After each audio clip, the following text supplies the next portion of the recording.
안녕하십니까, 소아청소년과 전문의 표진원입니다. 이번에는 우리 소아의 중요한 바이러스 감염병에 대해서 말씀드리도록 하겠습니다. 아데노바이러스는 우리 몸속에 있는 거의 모든 장기에 병을 일으킬 수 있는 그런 바이러스예요. 직경이 굉장히 작죠. 65에서 80 나노메타의 바이러스인데, 아데노바이러스는 특이하게 DNA 바이러스입니다. RNA 바이러스들은 굉장히 불안정하죠. 그래서 환경에서도 오래 살아남지 못하는데 반해서 이 DNA 바이러스들은 환경에서도 오래 살아남을 수 있습니다. 그 대신 RNA 바이러스처럼 변이가 심하진 않죠. 모양도 동글동글한 모양이 아니고 정 20면체 모양을 가지고 있어요. 호흡기 감염뿐만 아니라 장염, 결막염 같은 그런 병들을 다양하게 일으킬 수 있는 바이러스예요. 6개월에서 5세 사이에 가장 흔하게 발병을 하게 되고, 초등학생, 중학생까지도 흔하게 감염이 됩니다. 그런데 고등학생은 발병 빈도가 높지가 않아요. 근데 한편으로는 또 군대 훈련소, 신병 훈련소에서 아주 흔하게 유행을 합니다. 아주 밀접한 환경에서 집단 생활을 하는 경우에 잘 발병을 하게 된다는 거죠. 유행하는 시기는 한겨울, 봄, 초여름에 주로 유행을 하고, 그리고 인두결막열, 그리고 유행성 각결막염, EKC라고 부르는, 옛날엔 굉장히 많이 유행을 했었는데 요즘은 수영장에 소독을 잘해서 그런지 유행성 각결막염이 안과 의사 친구들 얘기를 들어봐도 그렇게 옛날처럼 많이 유행하진 않는다고 해요. 그래서 어쨌든 인두결막염이나 유행성 각결막염 같은 경우에는 여름에 유행을 하게 됩니다. 이게 수두나 홍역, 인플루엔자만큼 그렇게 전염력이 강하지가 않아요. 그래서 어떤 시기에 막 유행이 확 됐다가 또 확 사그라들고 이렇다기보다는 산발적으로 연중 발생하는 게 이 아데노바이러스의 특징입니다. 그리고 공기 전염이 되는 게 아니라서 밀접한 접촉, 가까이 있을 때 이제 접촉이 되는 거고, 인두결막염 같은 경우에는 수영장에서 많이 옮아요. 오염된 물을 통해서 바이러스가 눈으로 들어가서 이렇게 발생을 하게 되죠. 호흡기 쪽을 보면 다른 바이러스에 비하면 그냥 감기만 일으키는 경우는 그렇게 많지가 않습니다. 모든 감기의 원인을 이렇게 따져봤을 때 한 3% 정도밖에 안 되니까 많지는 않지만, 아데노바이러스는 좀 심한 감기를 일으킵니다. 꼭 세균성 편도염처럼 막 이렇게 곱도 끼고 많이 붓고 굉장히 아프고 그렇습니다. 그래서 열도 나고 인두통도 심하고 심한 삼출성 편도염이 생길 수도 있고 경부 림프절이 붓는 경우도 많습니다. 그리고 전신 증상으로 이제 권태감, 축축 늘어지는 거죠. 머리가 아프다, 몸이 쑤신다, 몸이 춥다, 기침, 이런 호흡기 증상들이 생기게 됩니다. 근데 어린아이 같은 경우에는 면역 반응이 약해서 그런지 아주 이런 심한 증상보다는 코막힘이나 콧물이 증상이 나타나고 복통이 동반되는 경우가 많습니다. 대개는 한 일주일 안에 좋아지는데 길면 한 2주까지도 갈 수 있는 그런 감기를 아데노바이러스가 일으키게 됩니다. 그리고 이제 급성 호흡기 질환이라고 우리가 이름을 붙인 병이 있어요. 이거는 군대 신병 훈련소에서 주로 집단으로 발생을 합니다. 보통 한 일주일 정도의 잠복기 후에 고열이 납니다. 39.5도 이상이 되는 고열이 나고 목이 아프고 후두염이나 마른 기침 같은 걸 호소하는 호흡기 질환이죠.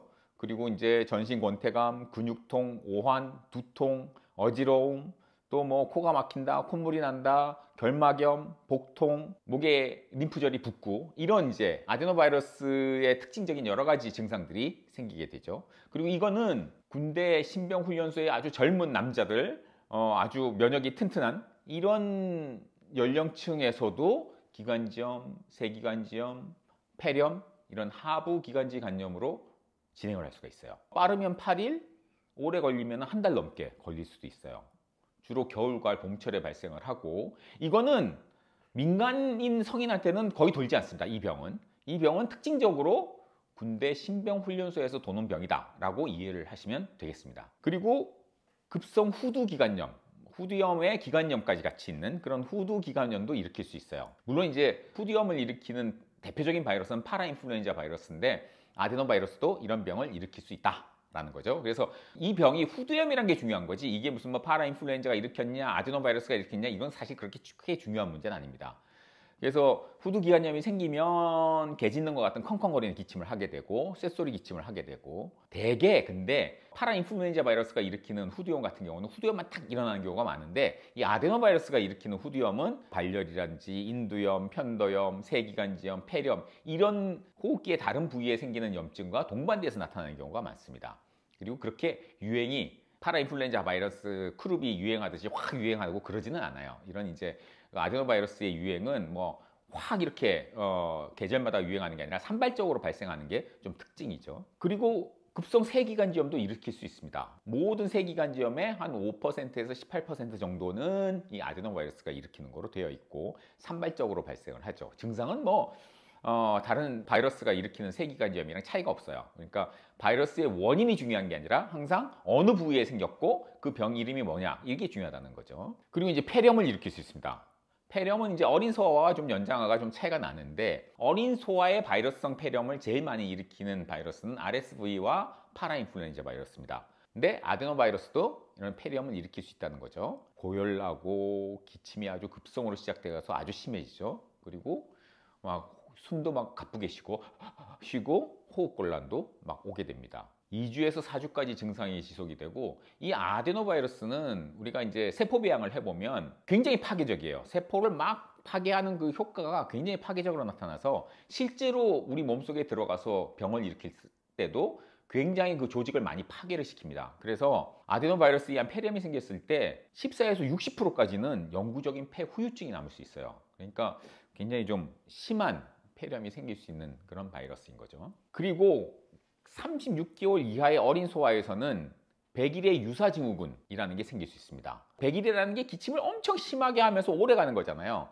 근데 처음에는 감기처럼 보여요. 근데 기침이 점점 심해져서 1주에서 2주 후에는 아주 발작적인 기침을 합니다. 기침과 함께 가래도 나오고, 기침하면서 토하고, 기침하다가 막 후핑이라 그러죠.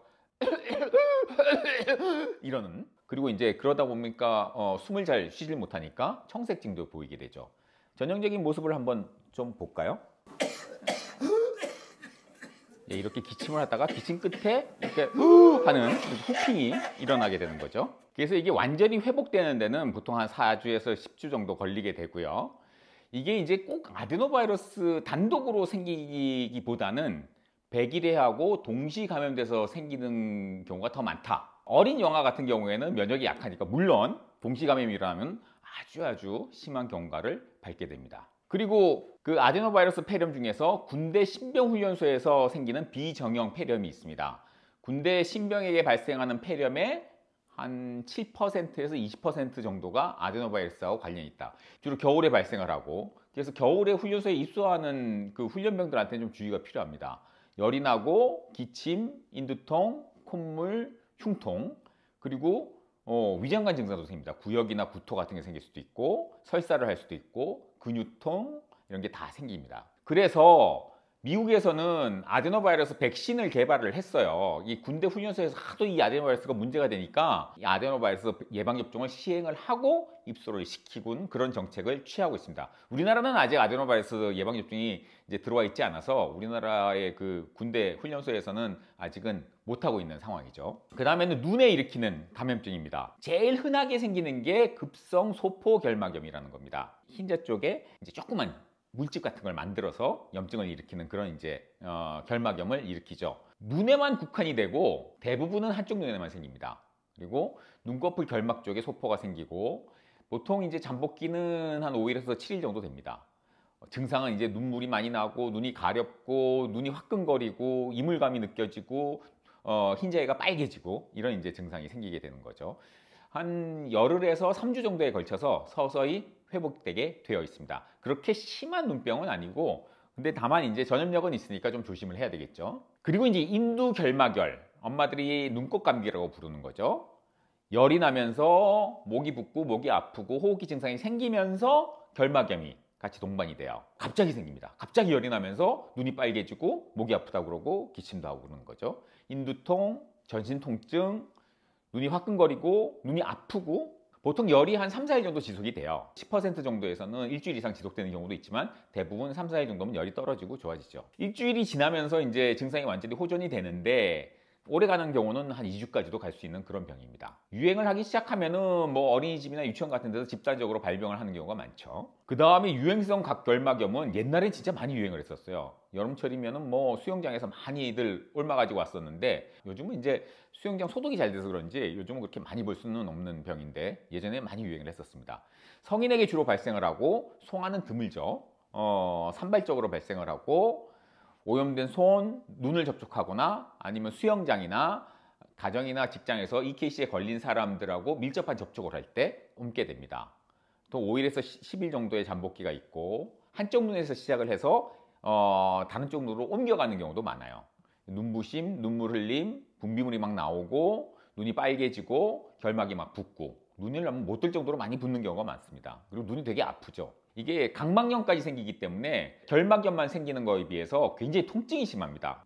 일주일에서 열흘 정도면 이제 결막염은 호전이 되는데 각막염은 좀 남아 있어요. 그래서 각막 혼탁이 오기 때문에 눈이 잘 안 보이고 시력이 좀 떨어지게 되는 거죠. 이 흐릿한 시력이 꽤 오래 지속될 수도 있어요. 각막이 많이 손상되는 경우에는 뭐 수개월에서 수년 동안 시력이 좀 떨어져 있는 상태로 지낼 수도 있습니다. 그 다음에 피부는 열이 나면서 그냥 발진만 돕는 경우가 있어요. 그래서 우리가 뭐 그거를 비트이성 바이러스성 발진 이렇게도 부르기도 하는데 대개 아데노바이러스가 그런 이제 비전형적인 발진을 많이 일으킵니다. 홍역이나 풍진과도 오인될 수 있는데 발진 모양이 조금 달라요. 이 경험이 많은 소아청소년과 전문의가 볼 때는 홍역 발진이나 풍진 발진은 확연하게 다르고 이 아데노바이러스라는 발진도 이 홍역이나 풍진하고는 발진 모양이 많이 다릅니다.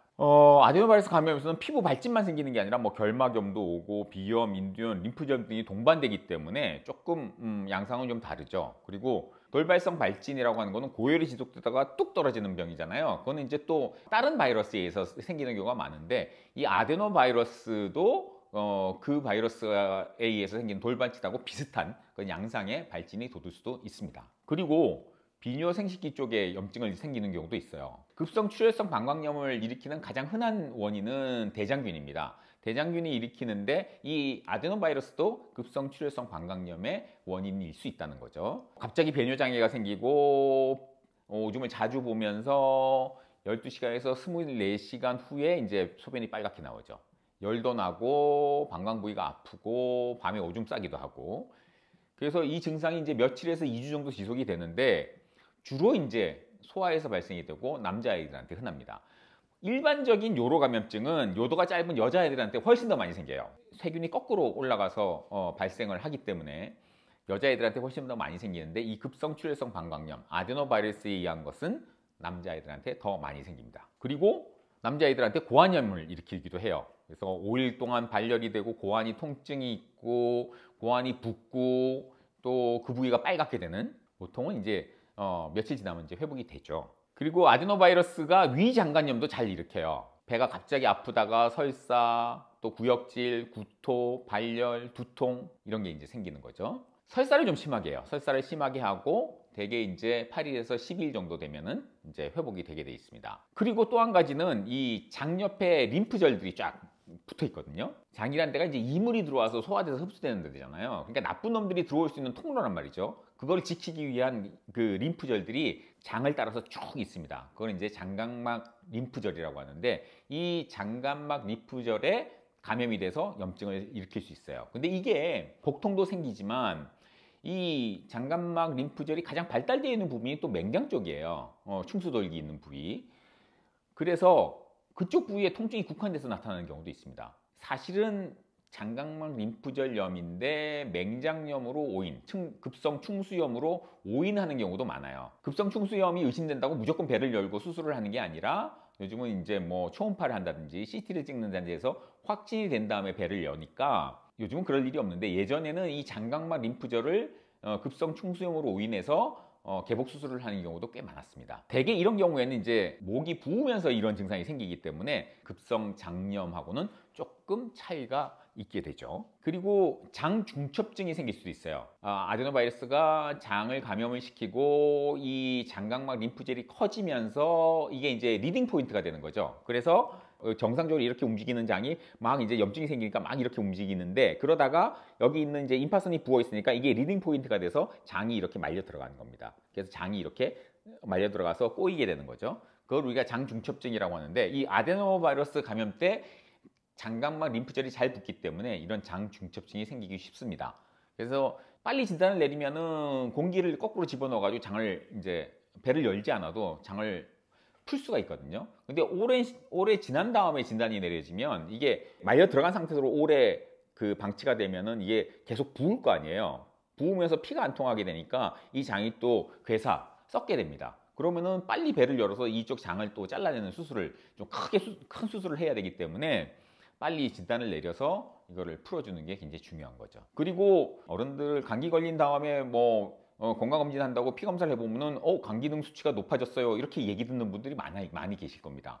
대개 이런 바이러스가 감기를 일으키면 간 수치가 올라가는 경우가 있어요. 간염을 같이 일으키기 때문에 그렇습니다. 그래서 아데노바이러스가 간염도 일으킬 수 있다. 뭐 B형 간염, 뭐 C형 간염, A형 간염 하는 그런 간염 바이러스 말고 이런 이제 호흡기 바이러스들도 간염을 일으킬 수 있다라는 거죠. 그래서 우리가 그런 간염을 A형 간염도 아니고 B형 간염도 아니다 해서 non-A, non-B 간염이라고 하는데 그런 이제 non-A, non-B 간염 중에서 한 부분을 또 아데노바이러스가 일으키는 거죠. 이 아데노바이러스는 또 심장 쪽에도 염증을 일으킬 수 있어요. 이거 심각합니다. 이거는 뭐 그렇게 흔하게 벌어지는 일은 아닌데 생기면은 좀 심각하죠. 심근염이나 그 심장 근육이 약해져서 이렇게 늘어나 버리는 확장성 심근병이라는 게 있는데 이런 걸 일으키기도 하고 그 심근을 싸고 있는 막이 있어요. 심낭에 염증이 생기는 경우도 있습니다. 그리고 신경계 쪽으로 가서 뇌수막염이나 뇌염 같은 걸 일으킬 수도 있어요.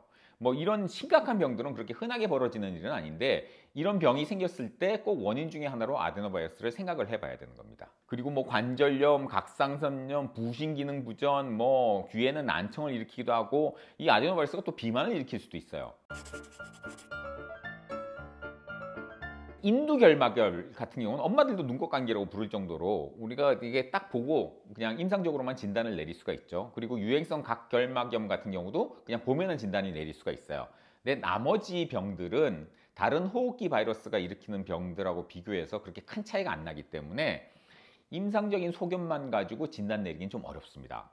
그래서 특이 진단을 내리려면은 호흡기 분비물 뭐 이렇게 면봉으로 코를 채취해서 이제 PCR을 돌린다든지 신속 항원 검사를 한다든지 아니면 이제 요새 좀 규모가 있는 소아과 병원에서 많이들 하는 다중 PCR 검사 그 면봉으로 채취하는 건 똑같이 채취를 하되 이제 PCR 검사 방법을 써서 이제 하는데 그 여러 가지 바이러스를 호흡기 바이러스 여러 종류를 한꺼번에 검사를 하는 거죠. 그래서 한 번에 이렇게 진단이 내려질 수 있도록 그렇게 하는 거죠.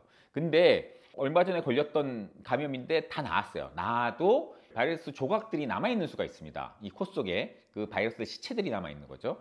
그거로 인해 가지고 검사에서 양성으로 나올 수도 있어요. 그러니까 이 검사가 절대적인 건 아니고 이 검사는 우리가 꼭 필요했을 때 임상적인 소견이 맞고 여기서 뭔가를 의심하고 들어갔을 때 이 검사를 해서 확진을 하는 거지 아무것도 없는데 검사를 해서 뭐가 바이러스가 나왔다고 해가지고 그 바이러스에 대한 병이다 라고 진단을 내려주는 건 아니라는 거죠. 그보다 더 중요한 거는 임상적인 거 그리고 진찰 소견 이런 걸 다 종합을 한 다음에 어떤 이제 미심쩍은 부분을 우리가 확인하기 위해서 하는 것이 검사다 이렇게 이해를 하시면 되겠습니다. 치료는 아무래도 잘 못 먹으니까 적절하게 수분을 공급하고 좀 쉬게 하고 고열나면 해열제 쓰고 그런 거죠.